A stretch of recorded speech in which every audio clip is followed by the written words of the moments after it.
Welcome once again to the Brownstone, Wolfe's sanctuary of logic, orchids, and murder. Do tell us where in the world you're listening from, and don't hesitate to share your thoughts.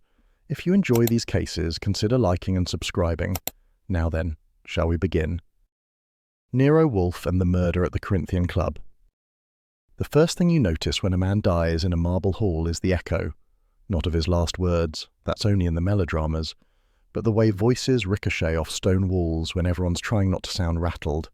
The Corinthian club had ceilings high enough to hang a dirigible, chandeliers shaped like crystal stalactites, and enough polished oak panelling to keep a lumber baron grinning in his grave. That night, well past midnight, all that grandeur was busy serving as the backdrop for one sprawled corpse in a tuxedo, and 40 gentlemen trying to pretend the smell of fear could be smothered with cigar smoke. If you're wondering what I was doing there, you can chalk it up to a telephone call that cut short my plans of getting acquainted with Fritz's leftover goose liver pâté.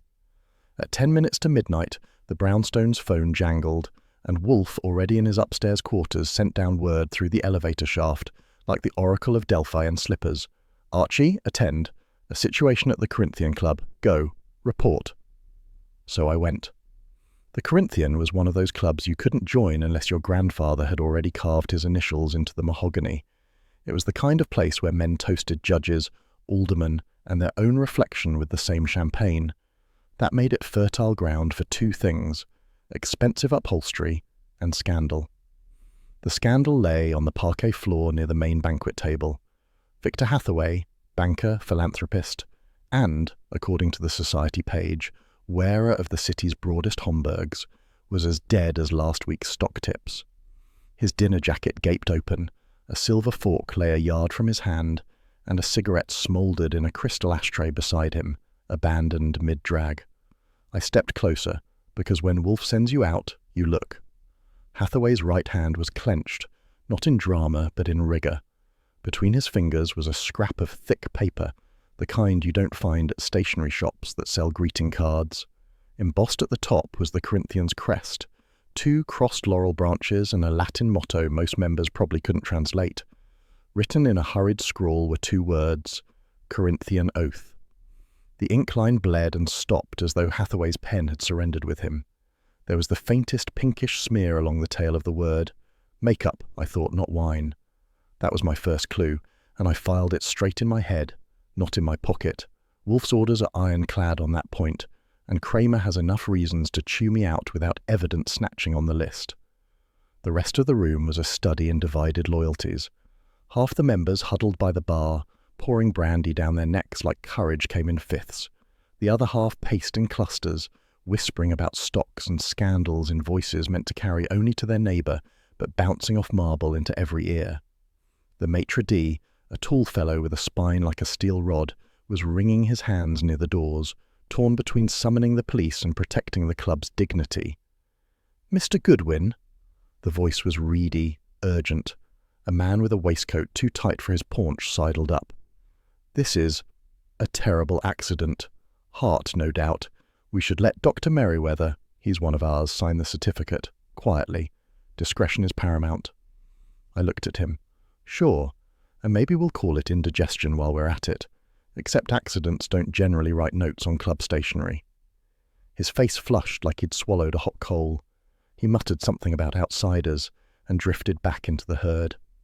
I had a pretty good guess that by outsider he meant anyone not paying annual dues of $1,000. The cops arrived 10 minutes later. First through the door was Pearlie Stebbins, built like a dock worker and twice as cheerful.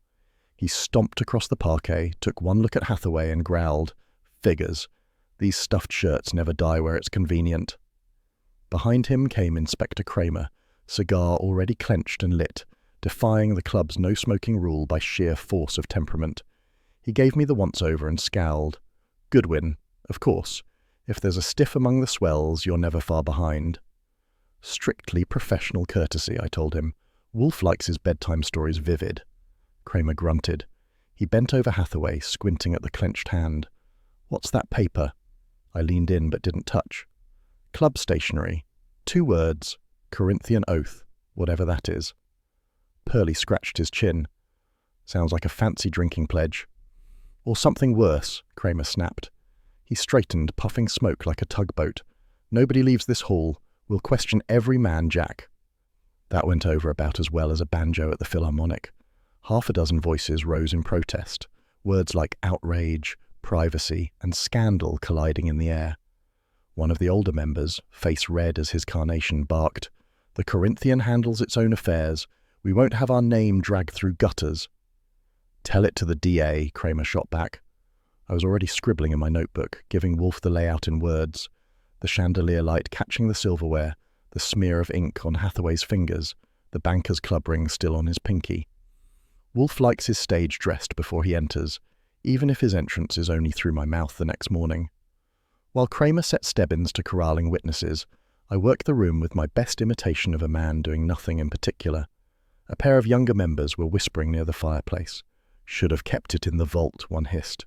"Quiet, you fool," the other snapped, eyes darting toward me. "It's only an oath. Harmless." That was red herring number 1, delivered right on schedule. Harmless oaths don't get men killed in tuxedos, not in marble halls after midnight. I drifted closer, but they clammed up tight. That was fine. Wolfe would wring more out of their silence than I could from their words. Kramer's patience didn't last. He herded the club's dignitaries into a corner and started barking questions, smoke curling from his cigar like punctuation. Pearlie went to fetch the coroner. The maitre d' hovered between fainting and flight. At one point, a banker with a jaw like a bulldog sidled up to me and muttered, "You'll tell Wolfe this was nothing but an unfortunate collapse. Do you understand? The club's reputation—" I smiled sweetly. "Reputation's a fragile thing.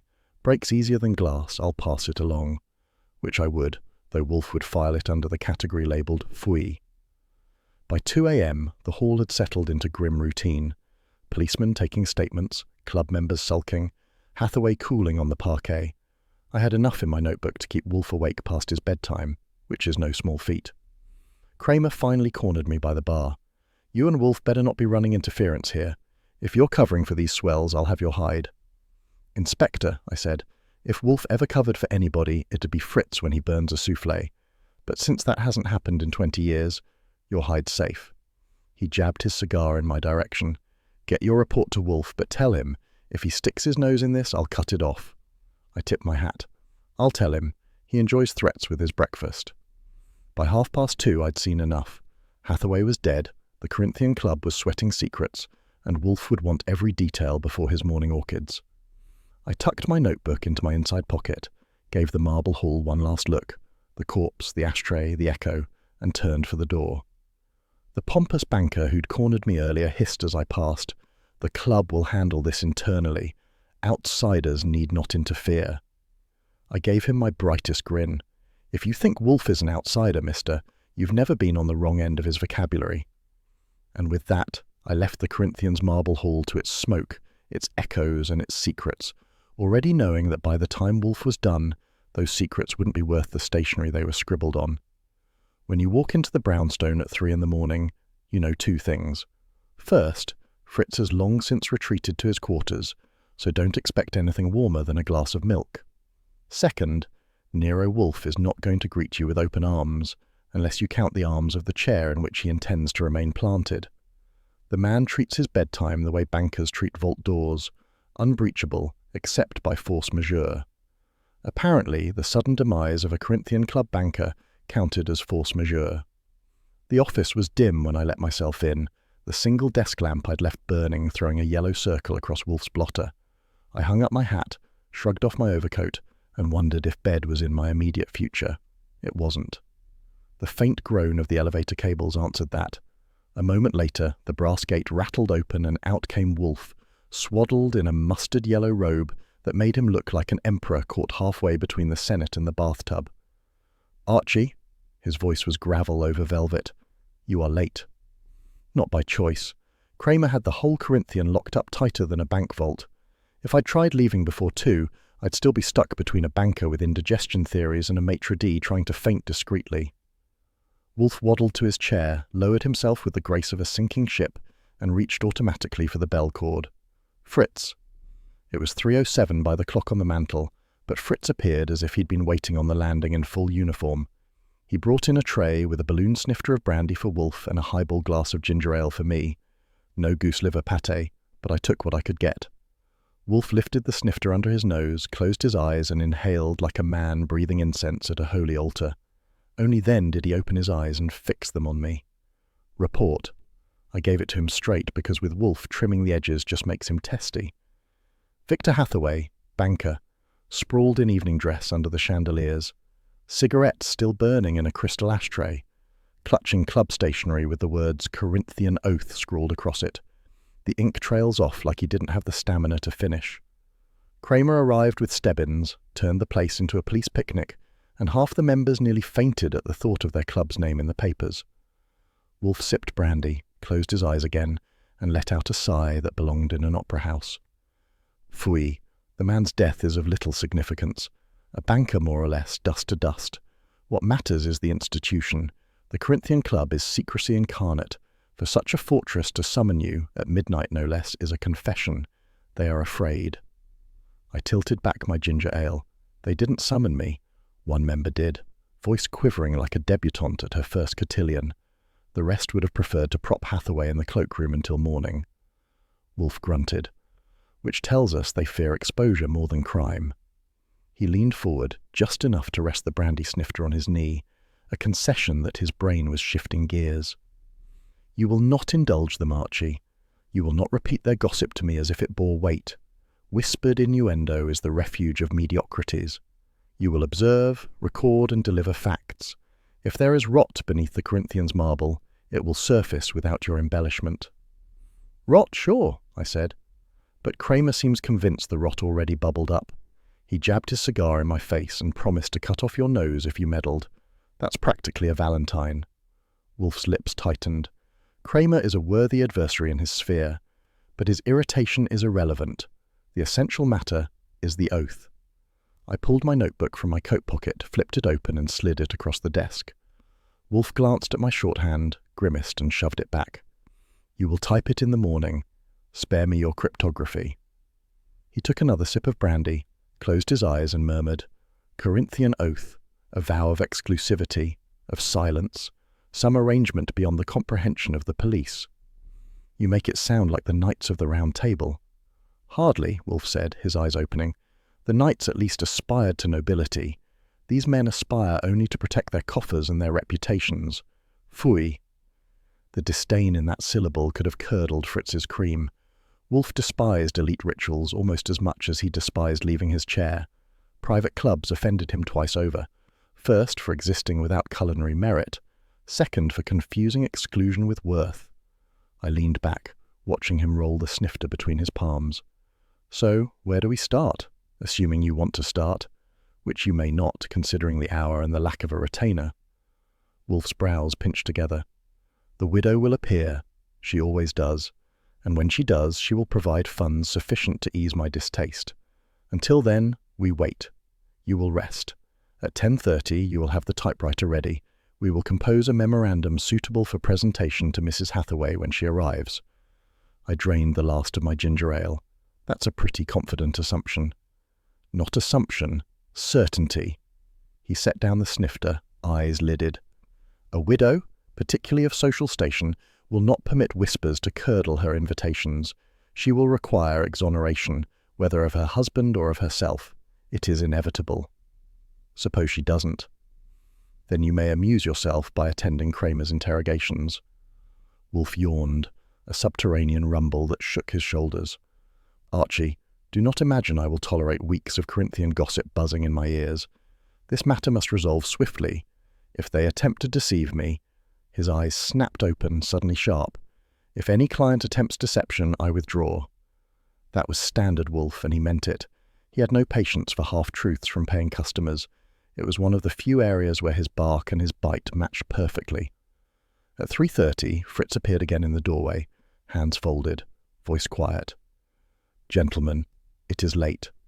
Translation: time for Wolfe to retreat upstairs before Fritz locked the refrigerator and me out of the kitchen. Wolfe heaved himself up from the chair like Atlas shifting the world. Indeed. Archie, extinguish the lights when you retire.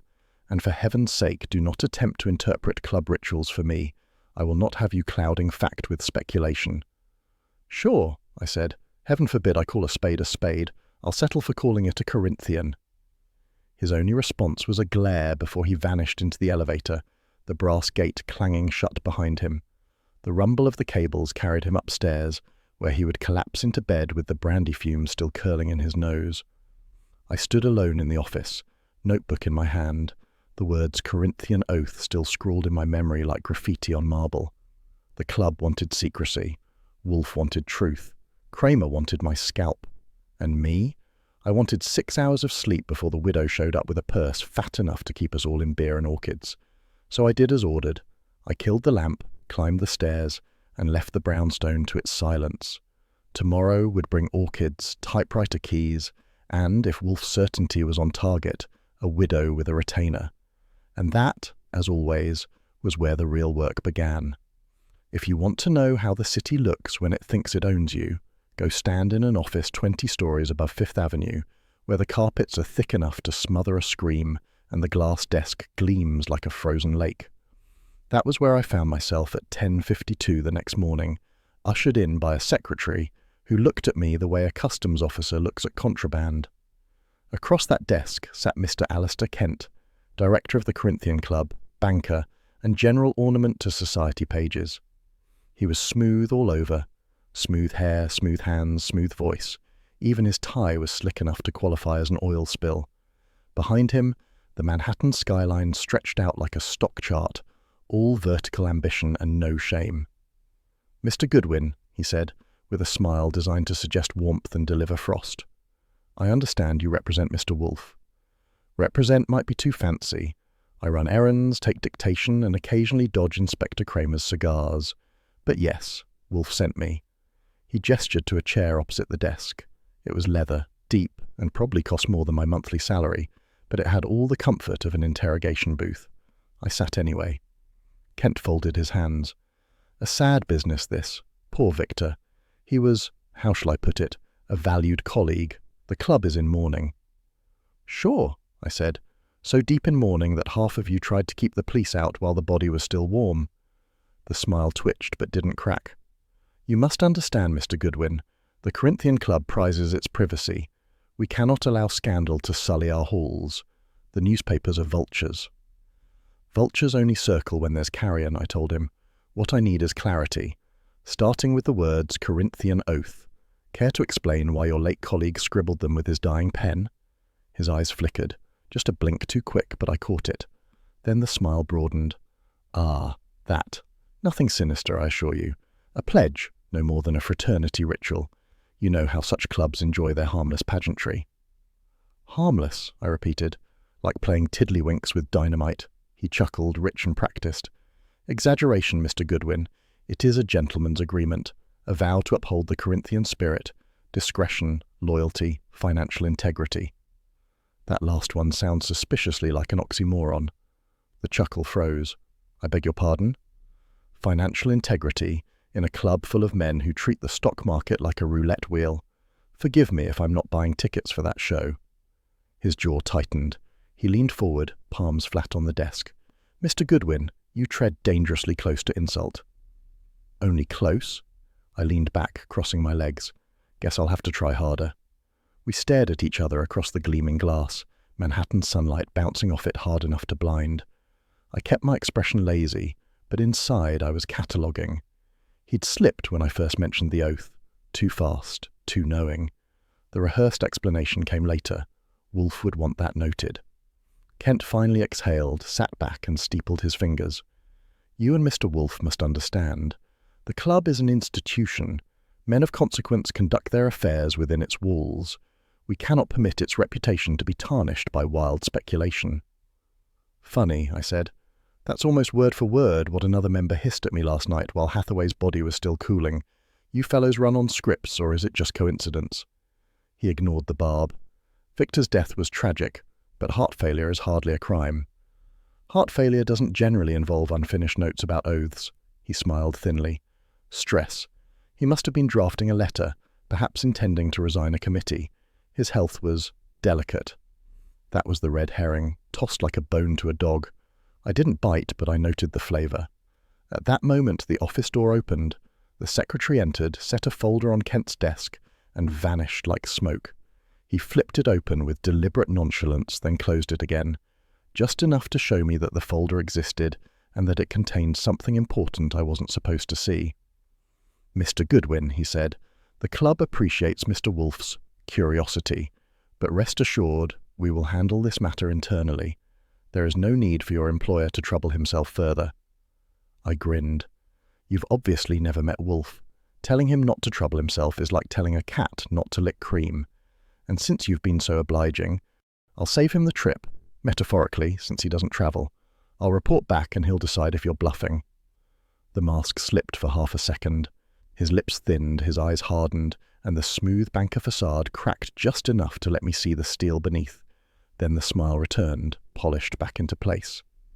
"Bluffing?" he repeated softly. "Mr. Goodwin, bankers do not bluff." "Sure you do," I said, standing. "You just call it confidence."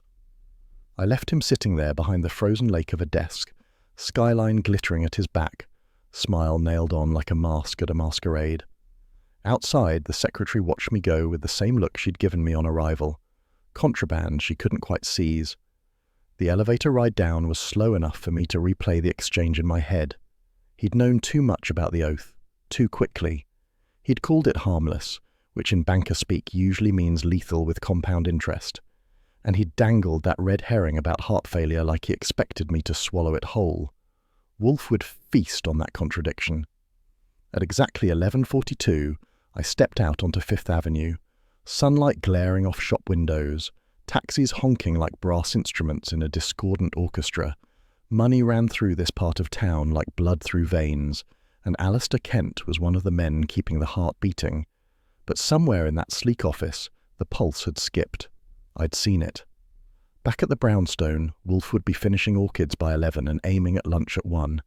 That left me just enough time to type up the report before Fritz appeared with something edible. I flagged a cab and told the driver West 35th.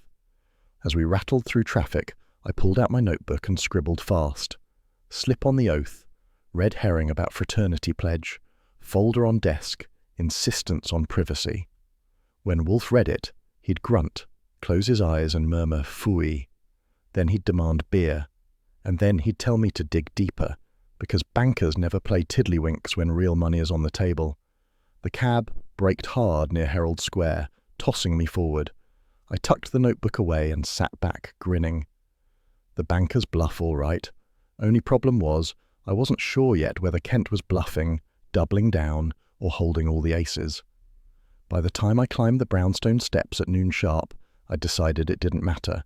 Wolfe would strip the hand bare, card by card, until the banker had nothing left but his cufflinks. And I, naturally, would be the dealer. Which meant, as I opened the office door and heard the faint clink of silverware being laid in the dining room, that I'd better have my report typed and ready before Fritz rang the bell for veal ragout leftovers. Wolfe might tolerate bankers' bluffs, but he never forgave a secretary who missed a deadline. The next morning at 9:47 the telephone rang, which meant one of two things. Either Kramer had decided to ruin Wolfe's orchid hour, or Lon Cohen wanted to feed me indigestion before lunch. Since Kramer usually waited until he'd had time to chew a cigar down to sawdust, I figured it was Lon. I was right. "Archie," Lon's voice rasped over the wire like a saw through pine, "tell your boss he's got a headline problem." "That's nothing new," I said, balancing the receiver with my shoulder while I flipped the typewriter cover open. "He's been a headline problem since birth. What kind this time? Giant of West 35th consumes entire cow in one sitting." "Funny man," Lon grunted. "The Gazette's holding a story. So are the other sheets. Word is Wolfe's covering for millionaires, sitting on evidence to protect the Corinthian club. It'll be on the front page by noon." That pulled me upright. "That's fast, even for your crew.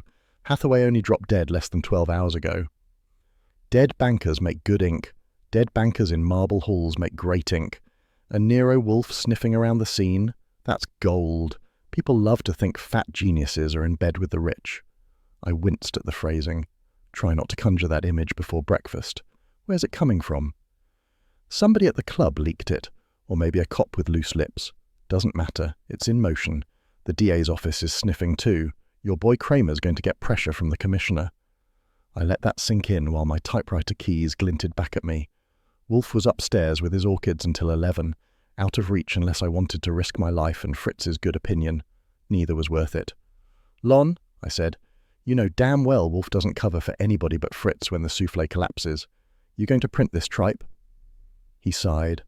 "I'm holding it as long as I can, but the Times has already got a headline set. If I don't, I look like I'm shielding Wolfe. I've got bosses too." "Yeah," I said. "And bosses don't care about truth as long as it fits between ads for corsets and Studebakers." "Archie, save it. I'll tell him." I dropped the receiver back in its cradle and stared at the typewriter as though it could spell out a solution on its own.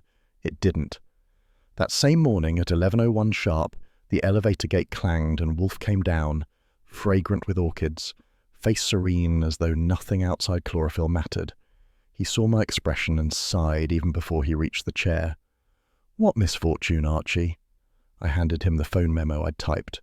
He read, lips moving slightly, then let out a noise halfway between a grunt and a cannon blast. "Phooey." That's what I said, but in English. He dropped the paper on his desk as if it offended the mahogany. "Imbeciles. To suggest that I would consort with plutocrats to suppress truth. Ludicrous. Damnable." His eyes closed and opened again. "It will inflame Kramer. He is already vexed." I sat on the corner of the desk. "Cohen says the story will hit by noon. That gives us, 2 hours to invent a miracle? Or we can sit here and let Wolfe the millionaire's lapdog become the talk of the town." He glared. "Archie, do not be facetious. This is not a matter for levity. Our reputation is the linchpin of our practice. Without it, we are carrion for journalists." "Well, you're in luck," I said. "I already look good on paper. They'll probably make me the honest foil to your corpulent corruption." "Archie?" "Yes, sir." He tugged the bell cord, and Fritz appeared at the doorway, eyes questioning. Wolfe waved him off, too vexed to order beer. That was serious. I leaned forward. "Look, there's an angle. Somebody planted this story. Club member or cop or both. Either way, it means they're scared enough of you to start smearing before you've even finished your ragout. That's a compliment." "A compliment that corrodes." He pinched his lips together. "We must act, but not precipitously. Appearances must be corrected without dignifying calumny." "That's a nice speech," I said. "But while you're correcting appearances, Kramer's chewing nails because the DA thinks you're hiding ledgers under the desk blotter. Want me to call him?" "Not yet. He will call me soon enough. He always does when his pride is pricked." Wolfe closed his eyes, massaging his temples with thick fingers.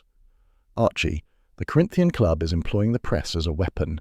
Money breeds influence. Influence breeds rumour. Reputation is their currency. We shall devalue it." "Great. How?" He opened his eyes, heavy lids lowering again almost immediately. "By truth. We will pry loose the significance of this oath and present it with indisputable clarity. Once the structure of fact is built, calumny collapses. Meanwhile, you will reassure Mr. Cohen that I neither shelter millionaires nor share their beds." "I'll use gentler phrasing," I said. The telephone rang again at 11:19. I grabbed it. "Goodwin." Kramer's voice roared down the line. "Archie, put that damn walrus on the wire." I glanced at Wolfe. He shook his head. "He refuses," I said. "Then you listen. If those papers run with this bunk about Wolfe covering for swells, I'll have the DA crawling up my back demanding warrants for his office. You tell Wolfe I'll come with a squad if I have to." "Inspector," I said sweetly, "Wolfe is in delicate condition after hearing that he's become the darling of Fifth Avenue. He may faint. Please be gentle." Kramer cursed, loud enough to rattle the receiver. "You tell him—" I hung up. Wolfe gave me a look of mild reproach. "Archie, you are incorrigible. He'll be at the door in an hour anyway. Why waste his breath now?" Wolfe leaned back, eyes closing again. "Then let him come. By then, I will have prepared an answer." "Mind telling me what it is?" "No." That was typical Wolfe. Never reveal the rabbit until you're sure the hat isn't empty. By noon, the Gazette hit the stands. I sent a boy down to fetch a copy. The headline screamed across the page, "Wolfe shields club elites. Police probe stalled." I slapped it on the desk. Wolfe opened his eyes, read the line, and muttered again, "Phooey." The word hung in the room like smoke. Outside, horns blared, presses clattered, reputations turned brittle under ink. And in our brownstone office, Wolfe sat immovable, brandy glass in hand, orchids upstairs, and the storm of public opinion gathering like a gale. I leaned back in my chair and grinned at him. Well, boss, at least they spelled your name right. If there's one thing Wolfe pays Saul Panzer for, it's being invisible in broad daylight. Saul could tail a man through Times Square at noon on Christmas, and the fellow wouldn't know unless he tripped over him. That's why, when Wolfe wanted a junior member of the Corinthian club shadowed, Saul was the natural pick. My role was to hover nearby in case discretion needed muscle or sarcasm. At 7:14 that evening, I was leaning on the fender of a cab across from the Gramercy townhouse, where Saul's man had ducked inside. The block was quiet, polished brownstones, dim street lamps, and the sort of hush that suggested money had bought the neighbours' silence along with their mortgages. Saul drifted up beside me, hands in his coat pockets, flat cap pulled low. "He's in there," Saul murmured. "Name's Whittaker, junior member, nervous type. He met a courier." "Courier?" I asked. "Little man, grey suit, carried a valise. They went inside 10 minutes ago, no signs of leaving." I nodded. Wolfe would want precision, not adjectives. "All right, I'll take the hand off. You circle around back." Saul's eyebrow twitched. That was as close as he came to a smile. Then he melted into the shadows. At 7:28, the townhouse door creaked open. Out came Whittaker, looking like a kid sneaking back from a joyride. He glanced up and down the street, then hurried west with the valise now in his hand. I lit a cigarette and strolled after him, keeping my reflection in the shop windows, never letting my footsteps echo too close. We covered 3 blocks before he ducked into an alley and met another man. This one wore a Homburg and had a jaw you could crack walnuts on. They exchanged a quick, tense handshake. Whittaker passed over the valise, received a manila envelope in return, and scuttled off. The Homburg man vanished into a waiting sedan that purred away like a cat with cream. I didn't follow the car. That was Saul's department if he picked it up at the other end. I stuck with Whittaker, who shoved the envelope inside his coat and tried to walk like he wasn't carrying dynamite. Back at the brownstone by 9 o'clock, I laid the whole play-by-play before Wolfe. He listened, eyes closed, fingertips pressed together. When I described the exchange, the valise, the envelope, his lips curled in disdain. "Phooey," he said finally. "A fraternity pledge indeed. This oath binds men not in camaraderie, but in crime." "Care to be specific?" I asked. "Yes. Illicit loans, favours traded for political influence, obligations beyond law. Hathaway feared exposure, not indigestion. That is why he wrote those words in his last breath." He reached for the bell cord, tugged it once. Fritz appeared, announced dinner would be ready in 30 minutes, and vanished again. Wolfe muttered, "Until then, Archie, type your report. We must have a record before the police distort matters." So I typed. I hammered out every detail. Whittaker's jittery glances, the sedan's silent departure, the manila envelope. Wolfe dictated a paragraph or two in his own stately prose, just to ensure no jury could accuse him of relying solely on my glib impertinences. By the time Fritz laid duck with mushrooms on the table, the record was snug in Wolfe's safe. That might have been the end of the night. Routine, ritual, Wolfe chewing and me wondering if the oath tasted better than the ragout. But fate prefers drama. At 8:43 the next morning, the telephone split the office silence.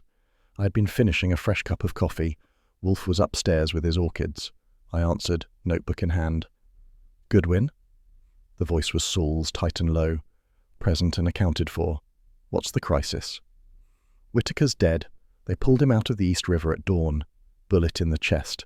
Cops are crawling all over." I set the cup down before I spilled it. "Where?" "Pier 42. Kramer's there already. He looked like he swallowed vinegar." "Great," I said. "That'll do wonders for his disposition." I hung up, shoved the notebook in my pocket, and rang the elevator bell. Wolfe came down at exactly 9, scowling as though I'd personally polluted his orchids. "What is it now?" "Whittaker. Our junior member with the nervous hands. He's in the East River with a hole in him." Wolfe stopped mid-step, eyes narrowing. "So, the oath silences its own. Predictable. Damnably predictable." He lowered himself into the chair, tugged at his robe, and let out a sigh deep enough to shake dust from the curtains. "Archie, this is escalation.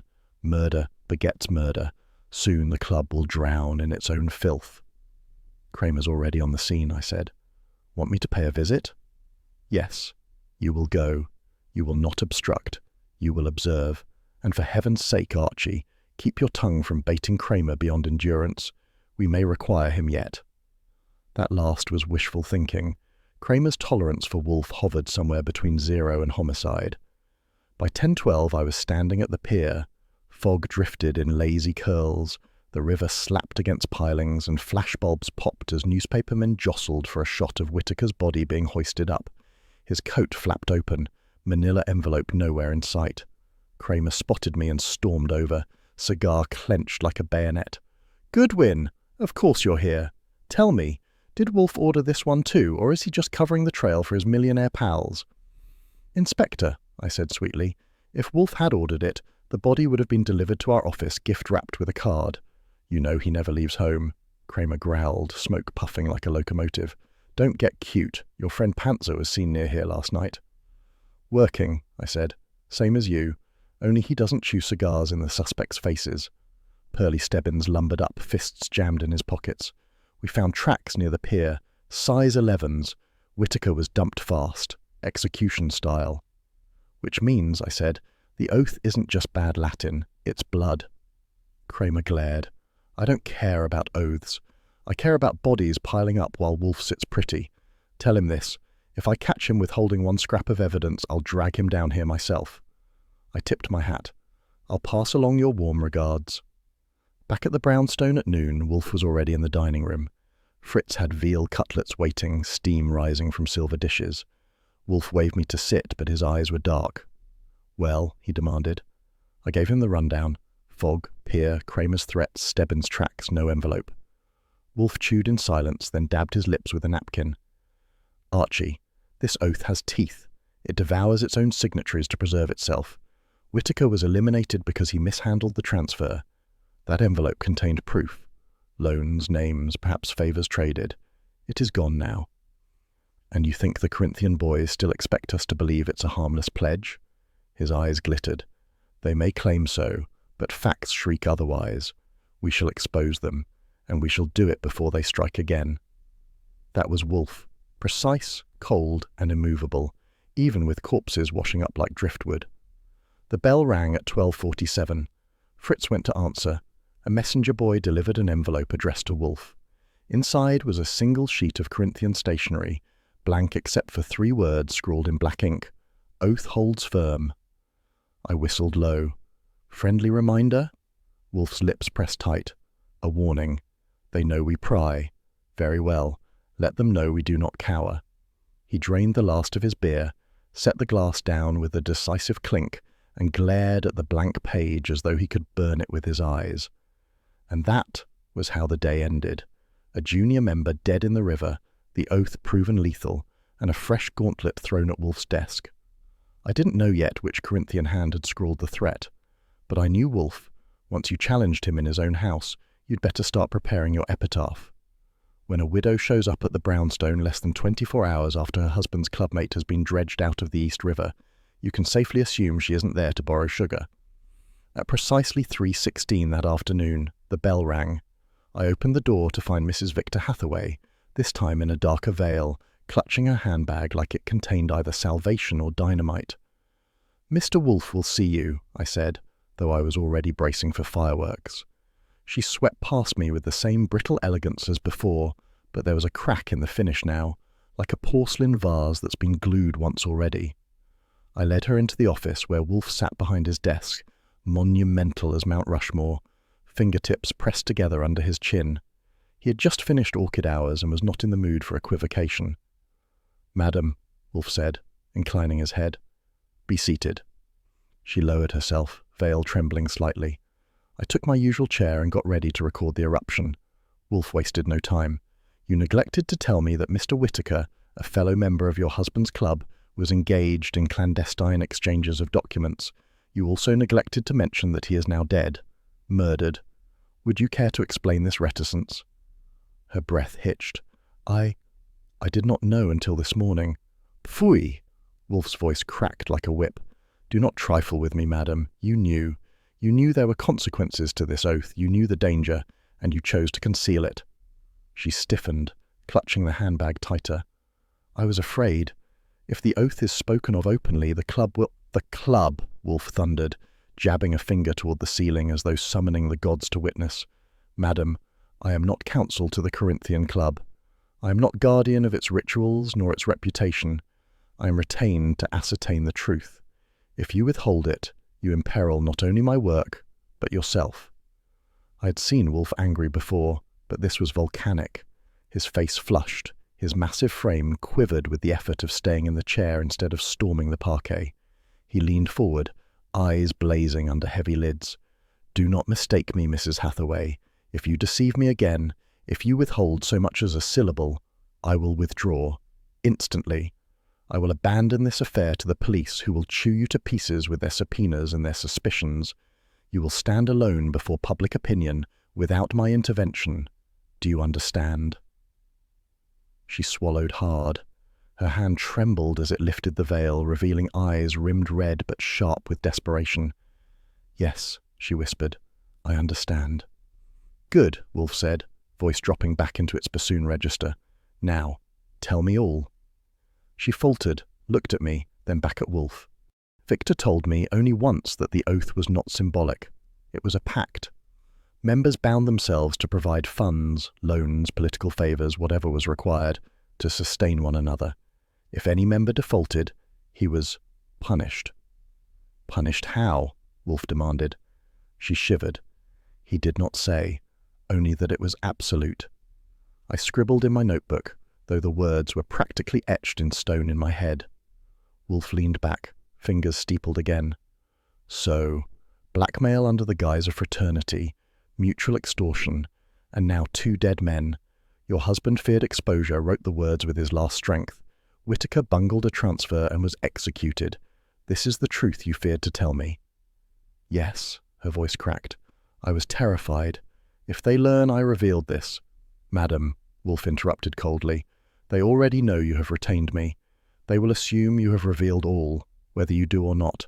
Therefore honesty is not merely a virtue, it is your sole defense." That landed. She sagged against the chair, finally loosening her grip on the handbag. A muffled sob escaped, quickly stifled. Wolfe closed his eyes, exhaled slowly, and muttered, "Phooey." Then, more gently, "Compose yourself. You will leave the ledger with me." She hesitated, then nodded. "A boy brought it within the hour. Archie will escort you to your car, and you will refrain from concealing any further knowledge. If you cannot abide that, then I am finished with you." She nodded weakly. "I will tell you everything, from now on. I swear it." "Very well." Wolfe gestured toward the door, already dismissing her. "Archie." I stood, slid the chair back, and guided her out. On the stoop she turned, eyes glittering through the veil. "He frightens me," she whispered. "That," I said, "is his method. It works on cops, crooks, and widows alike. Take my advice. Don't test him." She nodded, descended the steps, and disappeared into a waiting car.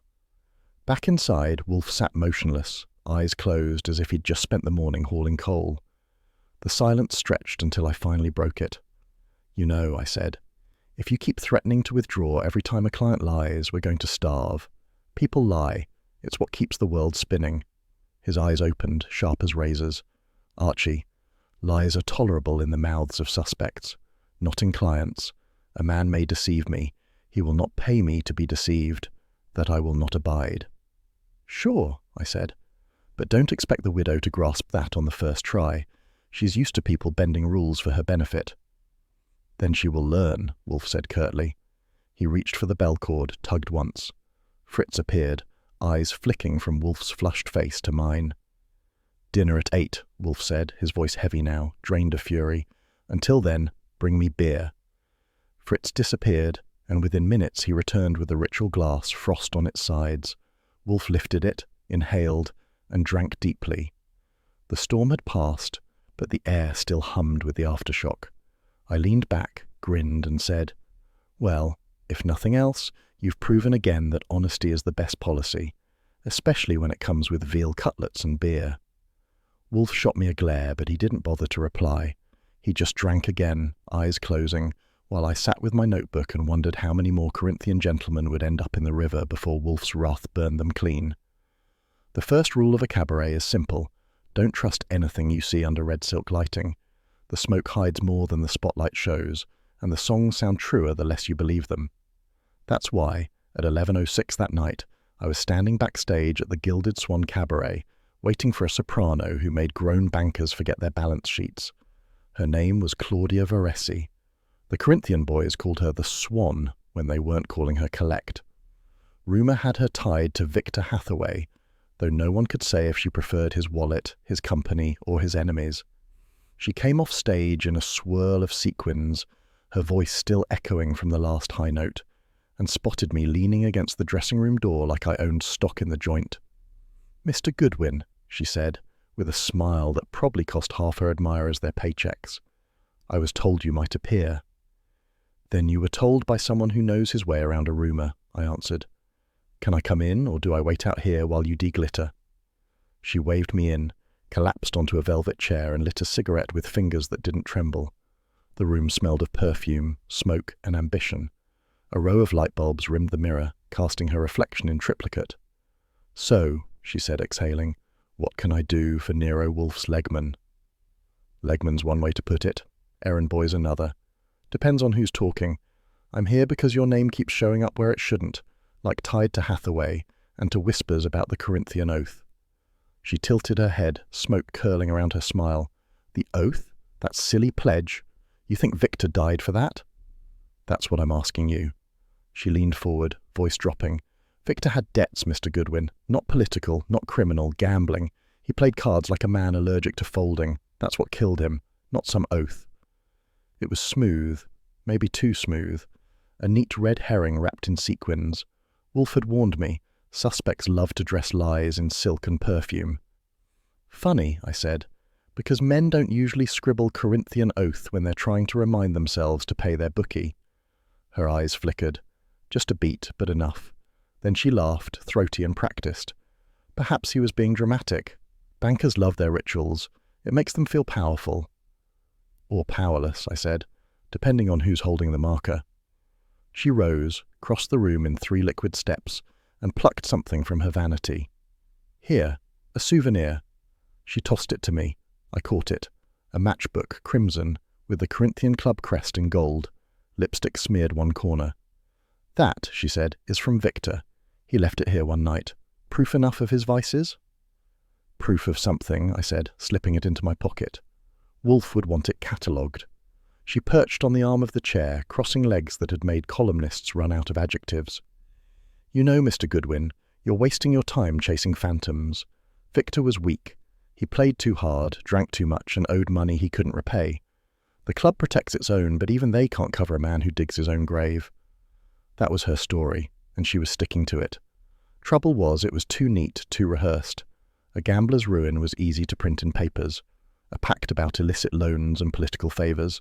That would ruin more than reputations. "Tell me," I said, "who else was holding his IOUs? Any names you'd care to hum in that soprano voice of yours?" She smiled, sly, and shook her head. "No, because even I don't sing for free." I stood, brushing ash from my lapel. "Fair enough, but one day you might find the tune chosen for you, and you won't like the chorus." Her eyes sparkled, half amusement, half warning. "Then I'd better hit my notes while I can." I left her there, framed by mirrors and smoke, and stepped back into the night. The cabaret's neon sign flickered overhead, casting red silk light across the sidewalk. Temptation and facade. That was Claudia Veresi in a nutshell. She gave just enough to keep you chasing, never enough to catch. Back at the brownstone by 12:32, Wolfe was in his chair, the room smelling faintly of beer and books. I dropped the matchbook on his desk. "Lipstick courtesy of Claudia Veresi," I said. "She claims Hathaway's debts were gambling, not politics. Says the oath is harmless." Wolfe's lips pursed. "Phooey, a diversion.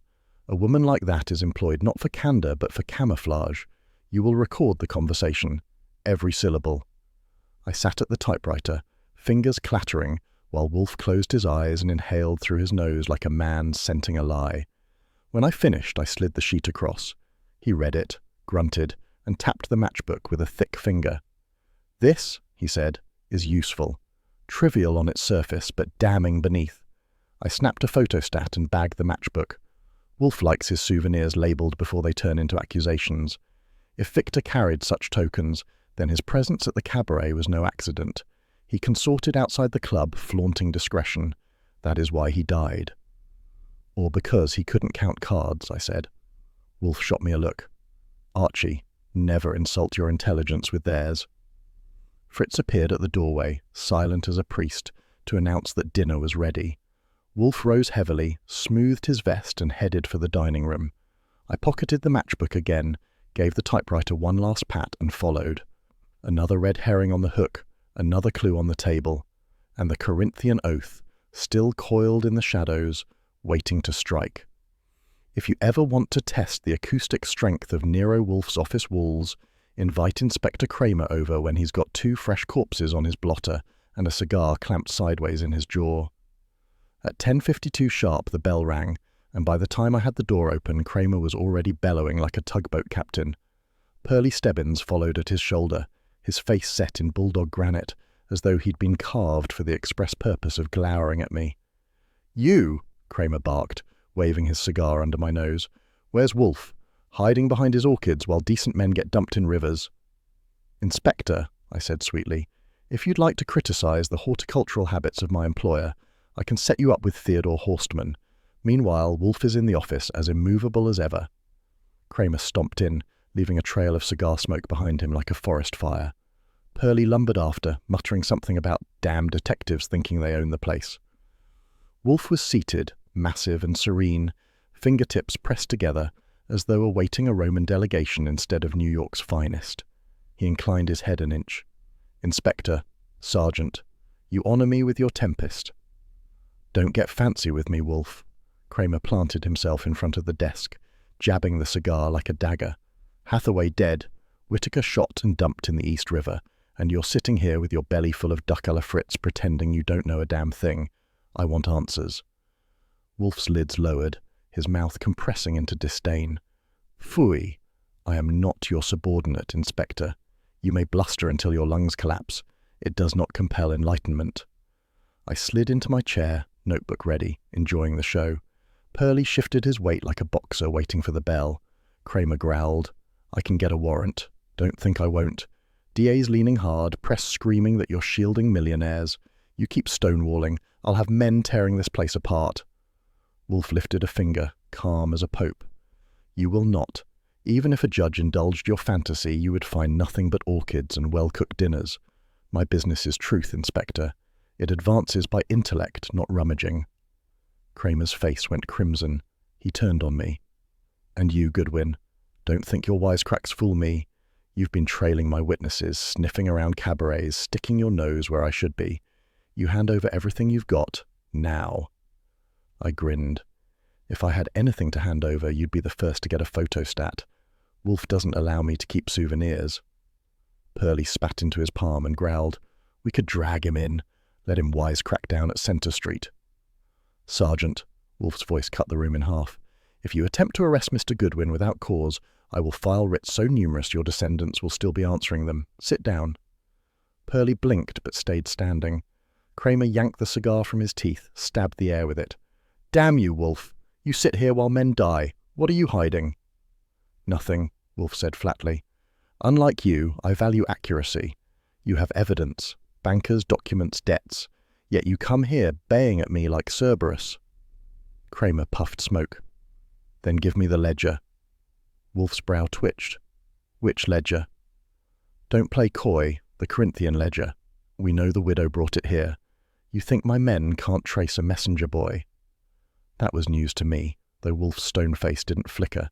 He glanced at me once, then turned back to Kramer. "Inspector," Wolfe said, each word weighed like bullion, "that ledger was entrusted to me by my client. Its physical presence is sacrosanct. However," he paused, savouring the word, "I have caused photostats to be made, certified. They may serve your purpose." He reached for the bell cord, tugged once. I rose, went to the safe and extracted the folder already prepared. Wolfe always anticipates Kramer by at least one move, like a chess player watching his opponent flail. I laid the folder on the desk. Wolfe nudged it forward. "These," he said, "are copies. Names, amounts, dates. They will demonstrate the nature of the so-called oath. Loans extended under compulsion, Obligations traded like chips in a gambling den. You may trace them at your leisure. Kramer snatched the folder, flipped it open, growled again. This is dynamite. Why the hell didn't you give me this yesterday? Because, Wolfe said coldly, yesterday you had not yet earned it. Today, with your threats of warrants, you forced my hand. Remember that when next you accuse me of stonewalling. Pearlie leaned over Kramer's shoulder, grunted. Names all over. Judges, aldermen, businessmen. Hell, half the city's here. Kramer slammed the folder shut, jammed the cigar back into his teeth. All right, Wolfe. You bought yourself time, but I swear, if I find out you've kept back even one page, I'll... Wolfe's eyes glittered. You will do nothing, Inspector, except your duty. Spare me your caveman bluster. You now possess the same records I examined. Whether you interpret them with competence is another matter. The silence stretched, heavy with smoke and temper. Finally, Kramer wheeled on his heel. Come on, Pearlie. Let's get this down to the DA before the whole damn city burns.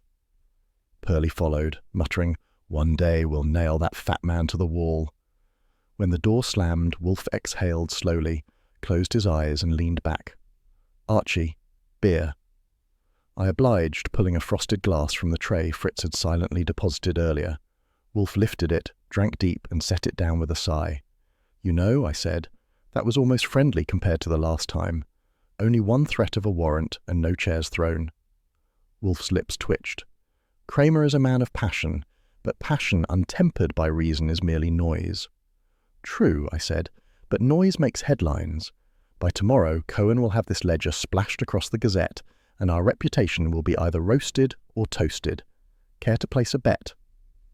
Archie, Wolfe murmured, closing his eyes again, kindly refrain from vulgar idioms, and ensure our notes are complete. Truth will prevail, though only if recorded with precision. So I sat at the typewriter, the keys clattering, while the room still smelled of Kramer's smoke and Wolfe's brand of volcanic dignity. Another clash survived, another file in the cabinet. The war between law and privilege was still raging, but for the moment, Wolfe had drawn the line in cigar smoke and come out unscathed. If you've ever wondered how dull paper can look dangerous, try staring at a ledger that's killed 2 men. At 9:17 the next morning, I was in the office with the Corinthian Club's little black book spread across Wolfe's desk, while he leaned back, eyes half-lidded, like a sultan tolerating a jester. The photostats we'd given Kramer had gone out the door, but Wolfe insisted on keeping the original locked in the safe, and it would not leave the brownstone, a move that was equal parts prudence and stubborn pride. I was flipping pages when my eye caught it, a neat column of names, loans and repayments, all in a tidy banker's hand. Then suddenly, one entry didn't match. Same ink, but the letters looked like a drunk trying to fake neatness. The loops on the G sagged, the R kicked too high. It was like hearing a bum note in a Schubert sonata. Wolfe, I said, tapping the page, either the club hires clerks who moonlight as forgers, or somebody slipped a cuckoo egg in here. His eyes opened a fraction. Show me.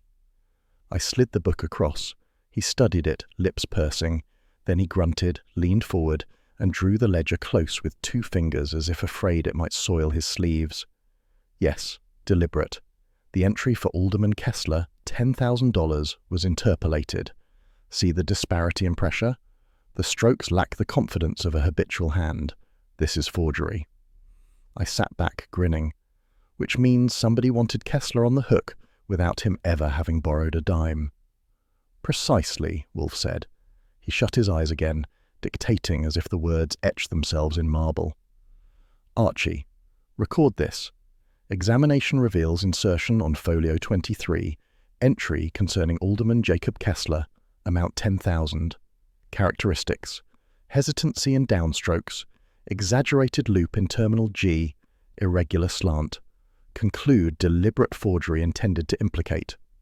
I turned to the typewriter, pounding it out while he went on, his voice steady as a gavel. Implication: Kessler's political rivals, or those who wished to blackmail him, employed the ledger as instrument.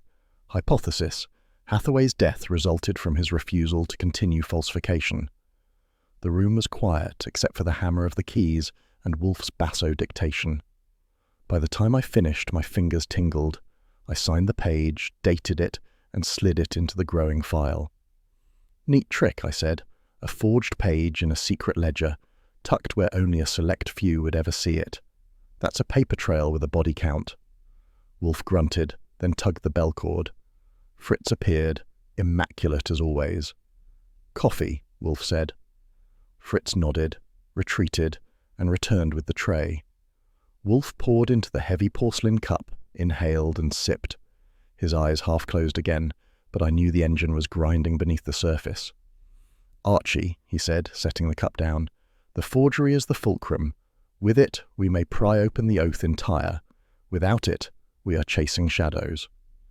"Only problem," I said, "is if we hand it to Kramer, it disappears into the DA's in-tray faster than a donut at roll call. We'll never see it again."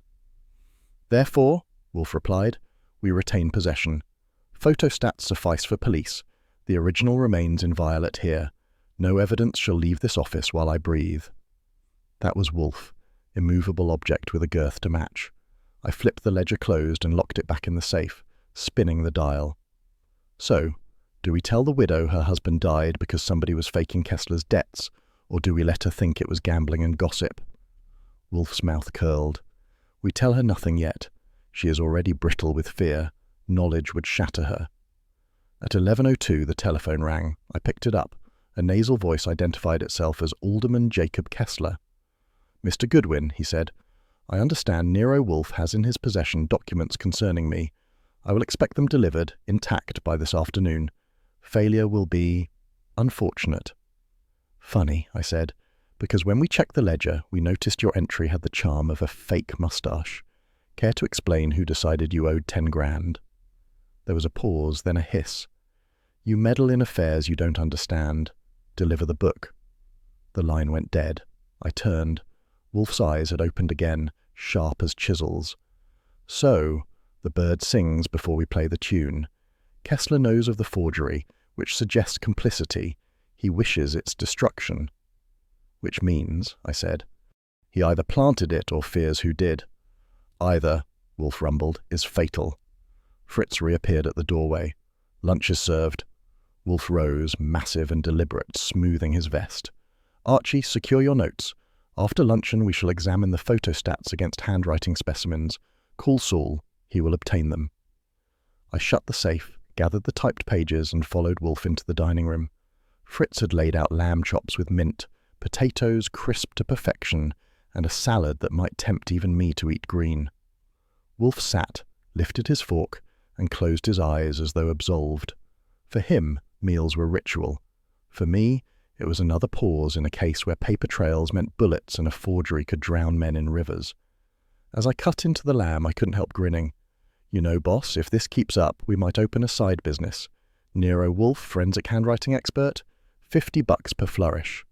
Wolfe grunted, not amused. "Phooey, my métier is deduction, not theatrics, though in this city they are often confused." He drank his beer, and I scribbled a mental note. Forged page, Kessler's hiss, widow in the dark. The oath was tightening like a noose, and Wolfe was already bracing to yank the rope. Fog doesn't roll onto Manhattan streets like it does in London. It slouches in, hangs low, and tries to convince you the city's gone soft. At 10:41 that night, Saul Panzer and I were posted near the East River docks, a few slips upriver from Pier 42, and if the fog was trying to sell me romance, I wasn't buying. The cranes loomed like skeletons, gulls screamed overhead, and the bars along the wharf spilled sailors and drunks who didn't care whether the oath was a pledge, a forgery, or a death sentence. Saul leaned against the shadow of a warehouse, flat cap pulled down, hands in his coat pockets. You could walk past him 3 times and never know he was there, unless you were me. I strolled a few feet off, lighting a cigarette, eyes on the line of trucks that came and went like ants. "Shipment's due at 11, Saul muttered without turning his head. "Club contraband?" I asked. "Yeah. Manifest says canned goods. Too much weight for beans, smells like liquor." I grinned. "So, the Corinthian boys are still running booze a decade late. Tradition's nice." We waited. At 11:08, a truck backed up to the loading bay. Men swarmed, dockhands in caps, one man in a tailored coat who didn't belong. He barked orders, checked a clipboard, and made sure every crate was stenciled with numbers that meant nothing to anyone but a banker. I edged closer, slipping behind stacked barrels. Saul stayed put, invisible. The fog thickened, muffling sounds. I squinted through it, and that's when two shadows peeled away from the truck, moving faster than dockhands ought to. They weren't aiming for the crates, they were aiming for me. The first lunged out of the mist, swinging a length of pipe. I ducked, felt the whoosh of air above my head, and drove a fist into his gut. He folded, but his buddy came in from the side, knife flashing. I twisted, slammed my shoulder into him, and we both went down on the slick boards. For a second, all I could hear was the gulls, the foghorn, and the scrape of steel trying to find my ribs. Then another sound, sharp, fast footsteps, and Saul's flat voice. "Drop it." The knife clattered. Saul didn't need to shout. He never did. One glance at the little revolver in his hand, steady as sunrise, and both toughs decided retreat was the better part of employment. They scrambled into the fog, limping and swearing. I sat up, brushing grime off my coat. "Thanks. You always did have good timing." "Better than you," Saul said dryly. He nodded toward the truck. "Look." While we'd been busy, the tailored coat had vanished into the fog. The crates were loaded fast, the truck already pulling away. I scrambled to my feet, jogging after, long enough to catch the license number in the misty glow of a street lamp. Saul memorized it too. We didn't need to say it out loud. We trailed it as far as the corner, then let it go. Following in our own car would have blown the tail. Saul just looked at me, calm as ever. We logged the plate and route for a daytime pickup. No heroics, no lost thread. "Finances," he said. "Ledger entries tie to these shipments. The oath isn't about loyalty. It's about money moving in and out of the docks." I exhaled smoke into the fog. And bodies, apparently. Hathaway, Whitaker, and whoever tries to pull the thread next. We walked back together, past the seedy bars where sailors brawled and accordion music seeped through the walls. Every joint whispered corruption if you listened right. That was the Corinthian motif, money dressed as privilege, running through streets that stank of salt and cheap beer. By 12:39 we were back at the brownstone. Wolfe was in his chair, massive and composed, as if the night fog couldn't touch him. He raised his brows at our condition, me scuffed, Saul unflappable. "Well?" Wolfe asked. I tossed my notebook on the desk. "Contraband on the docks. Crates marked as canned goods too heavy for beans, tied to the ledger entries. I nearly got brained with a pipe, but Saul pulled the curtain call." Wolfe's eyes flicked to Saul. "Your impression?" "Financial trail," Saul said simply. "Ledger amounts match shipment values. Smuggling through the club's channels. Whoever forged Kessler's entry is using it to launder debts." "Phooey," Wolfe's lips compressed. "So, the oath is a covenant of profit, not honor. Debts enforced by fear, accounts balanced with blood." He reached for the bell cord, tugged once. Fritz appeared with his usual solemnity. "Beer," Wolfe ordered. When the chilled glass arrived, Wolfe lifted it, inhaled, and drank. His eyes closed, then opened again, glittering. "Archie, record every detail of this stakeout. The men, the truck, the confrontation. Include the license number." I sat at the typewriter, keys clattering as Saul dictated spare, precise sentences. Wolfe interjected now and then. "Describe the fog, Archie. The concealment. It is material." He always wanted his reports not just factual, but scenic, as if the DA needed stage directions. By the time I finished, the file was thicker, the case darker, and Wolfe's beer glass empty. He set it down with a decisive thud. "Gentlemen," he said, "the oath is no longer a whisper. It is an edifice, and we shall topple it." Saul gave his nod, the closest he ever came to applause. He slipped out into the night, leaving the brownstone silent except for the faint scrape of my typewriter ribbon. Wolfe leaned back, fingers steepled. "Archie, tomorrow we press further. Tonight we rest. Orchids await." He rose, lumbered to the elevator, and disappeared upward, leaving me alone with the smell of smoke, fog, and fresh ink. I leaned back in my chair, cracked my knuckles, and muttered to myself, "Topple it, sure. Just try not to get me topped in the process." The following afternoon at 4:23, the doorbell clanged like a fire alarm. I was halfway through typing up Saul's stakeout notes when Fritz appeared in the office doorway, eyebrows high. Mr. Cather is here. He is insistent. That was, he'd been loitering where the Corinthian boys drink. When bait's needed, a fisherman appears. He'd have poisoned the city by now. I went to the hall, and there he was, tall and grinning like he'd just won a prize fight.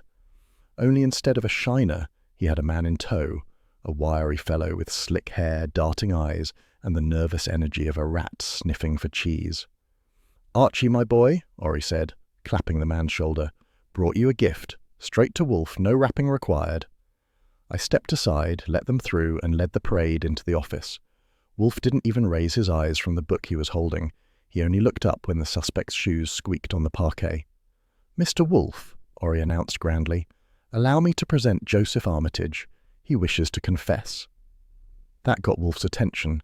His eyes flicked to me, then to Ori, then to the twitchy Armitage. He closed the book with deliberate weight. "Confess," Wolfe repeated, voice flat. Armitage swallowed. "Yes, sir. I killed Victor Hathaway. And Whittaker, too." His words tumbled out like marbles rolling downhill. I couldn't stand it anymore. They were bleeding me dry. The club, the debts, the oath. I had to end it.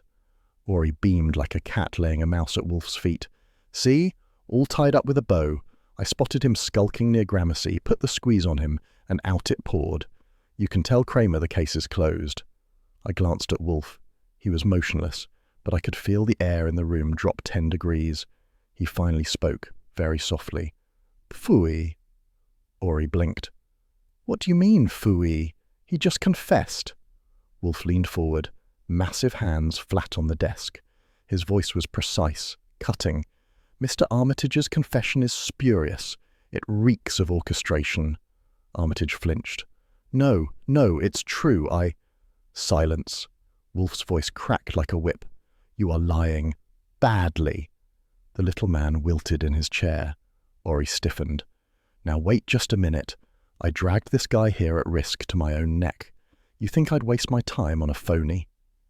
"Yes," Wolfe said without hesitation, "because you crave validation more than verity."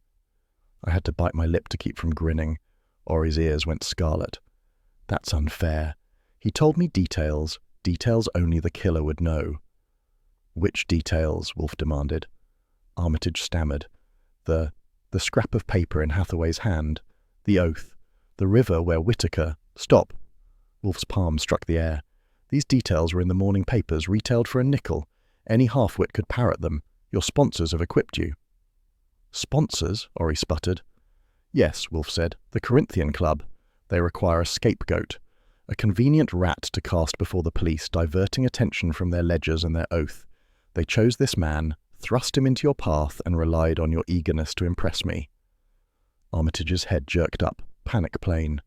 "No, I swear I acted alone." "Phooey," Wolfe snapped again. "Your hands are soft, unmarked.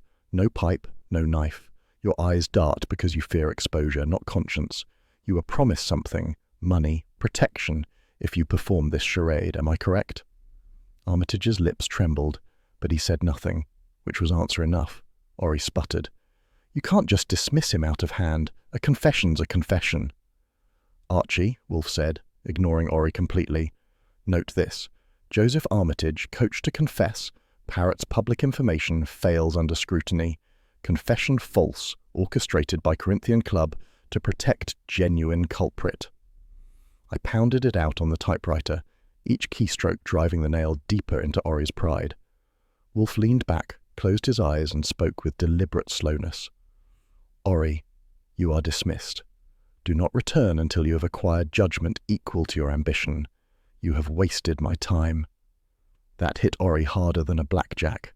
He opened his mouth, closed it again, then shoved his hat onto his head and stormed out, slamming the door. Armitage sat frozen, eyes flicking between Wolfe and me. Finally Wolfe opened his eyes. "Archie, remove this man." I stood, grabbed Armitage by the elbow and hauled him toward the door. "Come on, maestro. Show's over." He stumbled into the hall, muttering, They promised." "Save it for Kramer," I said, and shoved him out onto the stoop. He vanished into the city like a pebble in the tide. Back in the office, Wolfe had closed his eyes again, fingers steepled. He breathed once, deep and slow. "Archie, Type a memorandum for Kramer. Note that a false confession was attempted, orchestrated by the club, and rejected. He may do with Armitage as he pleases." "Sure," I said, sliding paper into the machine, "but don't expect him to thank you. He hates it when you're right before he is." Wolfe's lips twitched, the ghost of a smile. "Then let him hate. I will not permit appearances to masquerade as truth." I typed it out, signed it, and slid it into the case file. Outside, the city roared with traffic and rumours. Inside, the brownstone hummed with silence, broken only by the faint scrape of Wolfe's chair as he reached for the bell cord. Fritz appeared, serene as always. Wolfe's voice was calm now, drained of wrath. "Beer."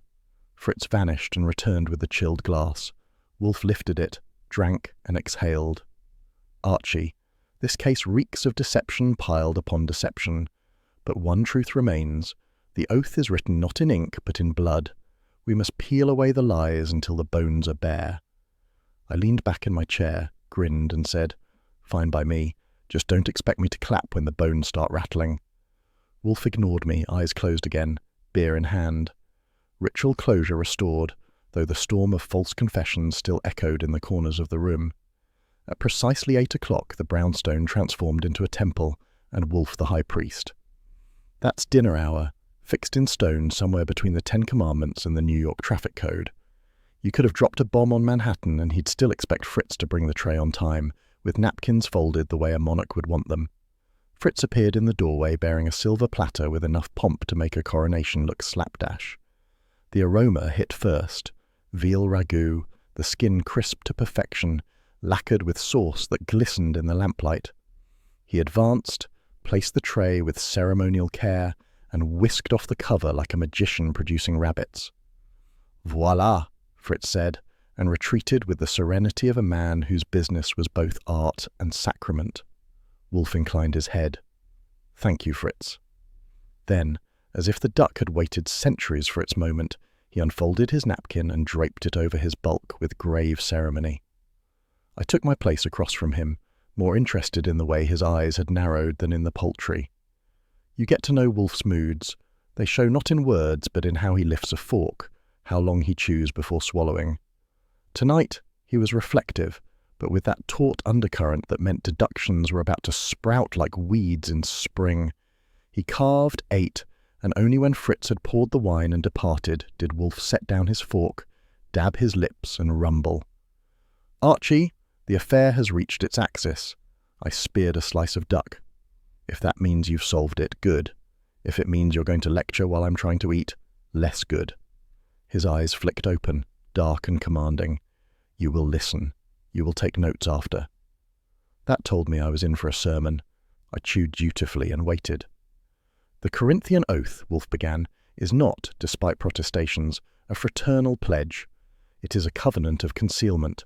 The members, men of finance and politics, conspired to extend illicit loans under the guise of exclusivity. Their ledger records not club dues, but capital shifted in shadows.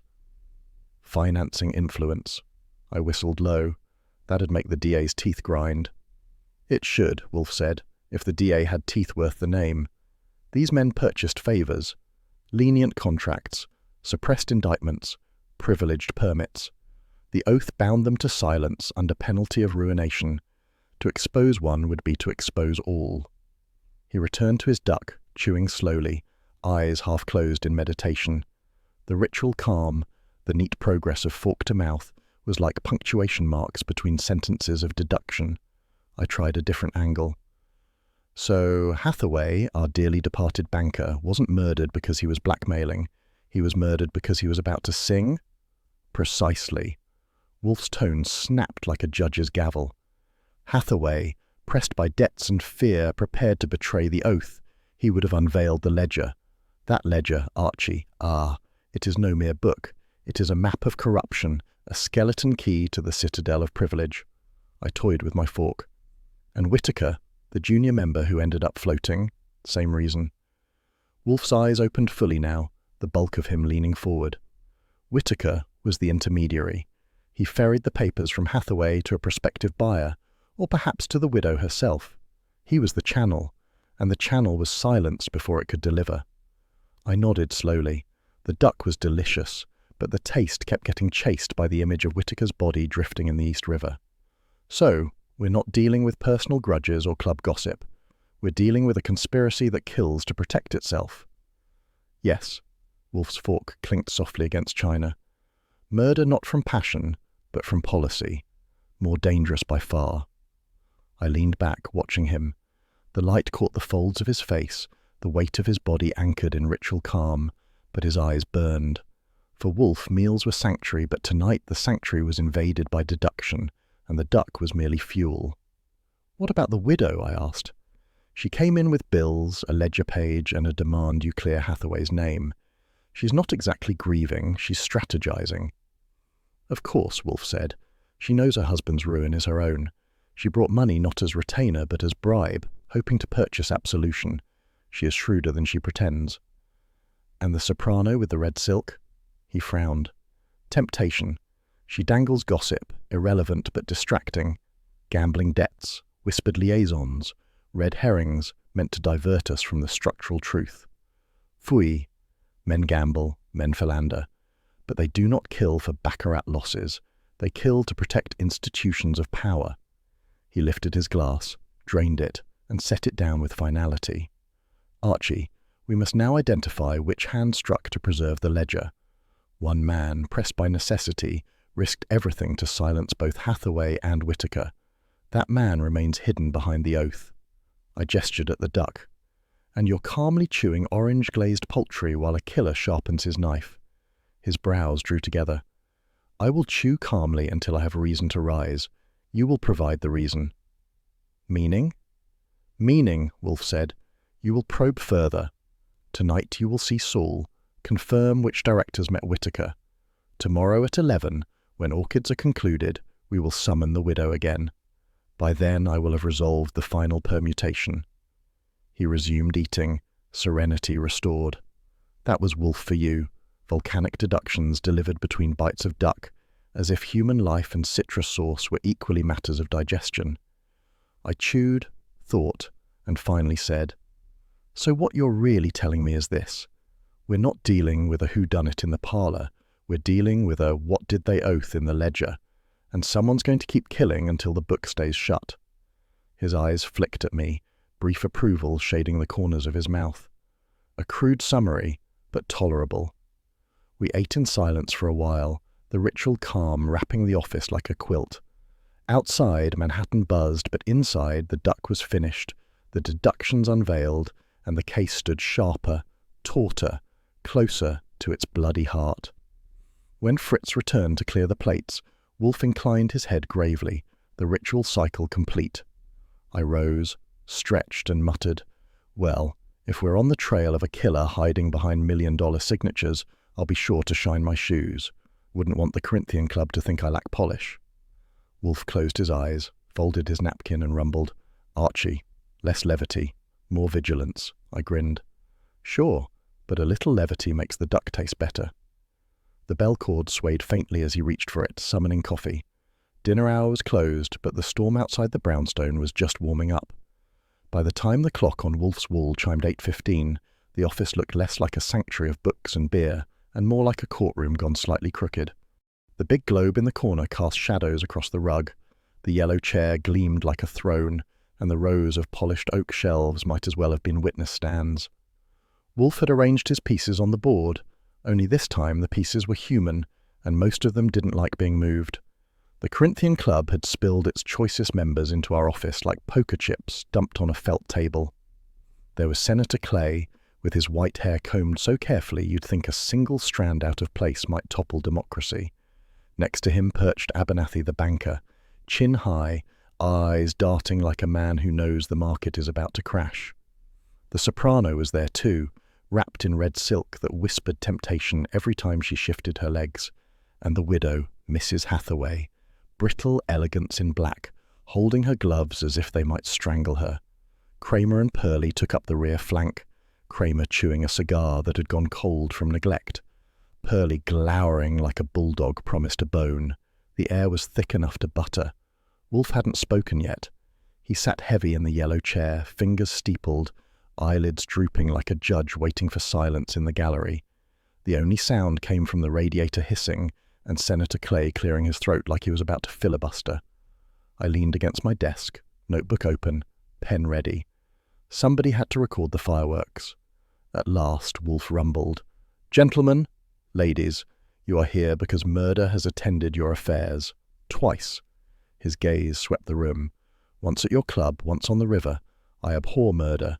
I abhor equally deceit. Both are now before us." Senator Clay bristled. "Really, Mr. Wolfe, this melodrama."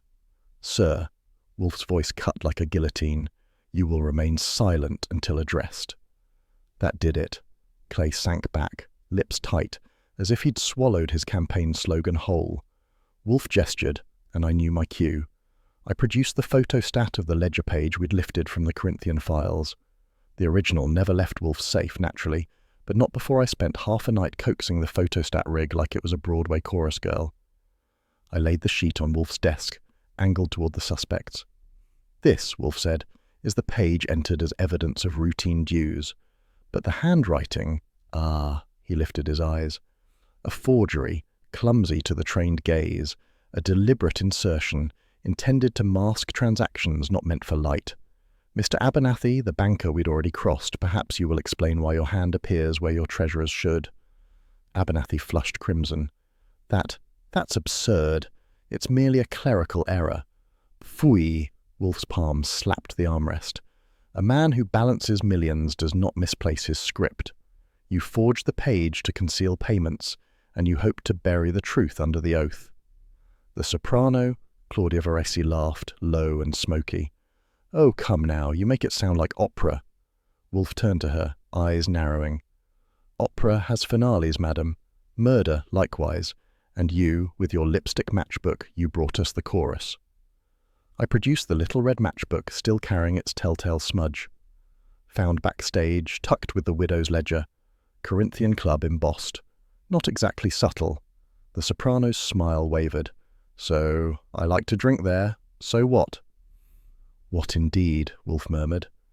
"Except the smudge matches the mark on Hathaway's note. The word oath, trailed by ink blurred by a faint cosmetic smear like the one I saw. He met you the night he died, and you ferried gossip like contraband." Kramer's cigar bobbed. "So, she killed him?"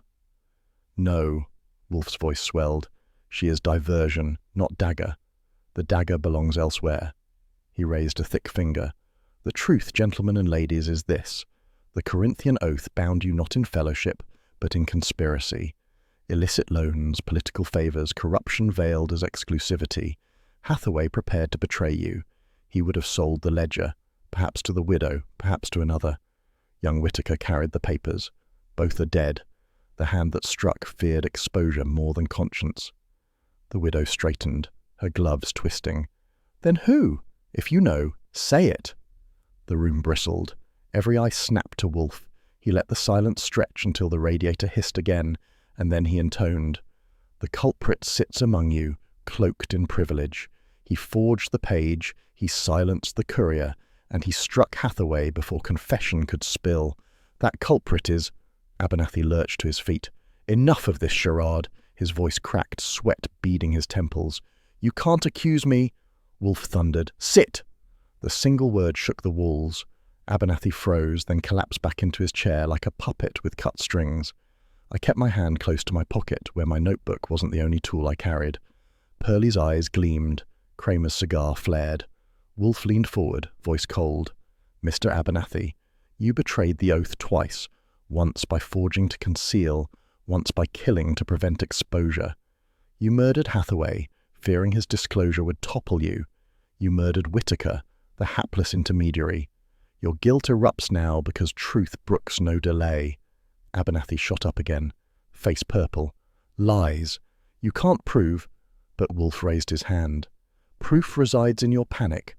Proof resides in the ink that matches your signature, the payments aligned to your accounts, the forgery transparent to analysis. Proof, Mr. Abernathy, resides in the ledger, the matchbook, and your own eruption here." Kramer barked. "That's enough for me." He surged forward, Pearlie at his flank. Abernathy swung wild, sending Clay's hat flying, but Pearlie's bulk pinned him before the senator's toupee could settle. The soprano shrieked, the widow gasped. Clay muttered prayers about decorum. Kramer cuffed Abernathy's wrists with relish. "You're finished, banker. Finished." Abernathy sagged, mumbling, "You don't understand. They'd ruin me. They'd ruin us all." Wolfe's voice boomed. "Better ruined than rotted. Take him, Inspector." Kramer nodded grimly. "With pleasure." Pearlie shoved the culprit toward the door, the cigar haze swirling behind them like smoke from a battlefield. Silence crashed down. The senator dabbed his brow. The widow sat stiff, gloves clenched, eyes dry. The soprano smoothed her dress and muttered something about rehearsals. Wolfe leaned back, eyes closing, bulk settling as if the case had been mere indigestion. "Archie, see them out." I did, herding Corinthian elites like stray cattle. They departed one by one, leaving only the echo of privilege humbled. When the last door shut, I turned back. Wolfe had already closed his eyes, fingers steepled. "Operatic enough for you?" I asked. He opened one eye. "It will suffice." And with that, he reached for the bell cord. Coffee was coming, orchids awaited in the morning, and the tribunal at the brownstone had passed judgment. If you want to know the difference between a battlefield and Nero Wolfe's brownstone, it comes down to clean-up. A battlefield gets cleared by stretcher-bearers and bulldozers. The brownstone gets cleared by yours truly, Archie Goodwin, with a mop bucket made out of words. After a tribunal like the one Wolfe had just staged, the carpet didn't need scrubbing, but reputations were another story. By the time Kramer hauled Abernathy away and the last Corinthian straggler clutched his hat to escape, the room looked like the tail end of a wake. Wolfe sagged into his chair, eyelids already descending like stage curtains after the final act. I knew better than to expect conversation. For Wolfe, an eruption was as good as exercise. He needed to recharge. Sure enough, without so much as a grunt, he reached for the bell cord and announced, "Fritz." Fritz appeared, silent and composed, carrying the post-battle sacrament, a tray with coffee for Wolfe, ginger ale for me. The aroma of roasted beans filled the room. Wolfe poured with ceremonial precision, steam fogging his glasses, and downed the cup in a single stately swallow. Then he levered himself to his feet and aimed for the elevator like a barge finding tidewater. "Orchids," he muttered. 2 hours at least." "Don't worry," I told him. "I'll hold the fort if another senator decides to drop by for confessional." He didn't dignify that with an answer.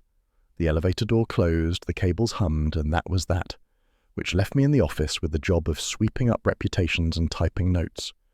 I wasn't halfway through my shorthand when the phone jangled. I knew before I picked it up that it'd be Lon Cohen. When a case hits the Gazette's front page, Lon's nose twitches faster than a bloodhound's. "Goodwin," I said. "Archie, you sly devil," Lon drawled. "Wolfe had half the city on the ropes tonight. And don't worry, tomorrow's Gazette won't say he covered up for millionaires. Headline reads, 'Club banker nabbed in Corinthian murders. Detectives logic nails killer.' That should soften Kramer's bark." "Softening Kramer's bark is your department," I said. "Mine is making sure Wolfe doesn't combust before lunch. Glad you're clearing his name. What's the widow's situation?"